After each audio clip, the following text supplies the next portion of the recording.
একটি হাদিস আপনার জীবনকে বদলে দিতে পারে। রাসূলুল্লাহ সাল্লাল্লাহু আলাইহি ওয়াসাল্লাম বলেছেন, আকসিরু যিকরা হাদিমিল লাযযাতিল মাউত, মৃত্যুকে অধিক পরিমাণে স্মরণ করো।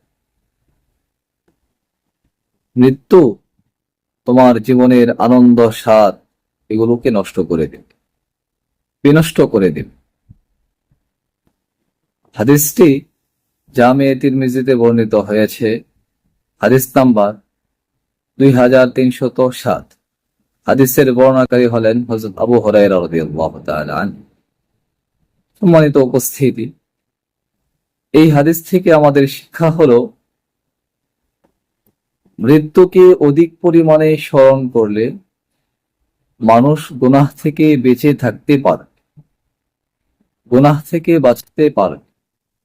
শুধু তাই নয়, দুনিয়ার আসক্তি আগ্রহকে কমিয়ে দিবে, দুনিয়ার লোভকে কমিয়ে দিবে, আখিরাতের প্রস্তুতি গ্রহণ করার সুযোগ আসবে, সুযোগ হবে। শুধু তাই নয়, কার কখন মৃত্যু হবে কেউ জানেন। তাই আজই তওবা করুন।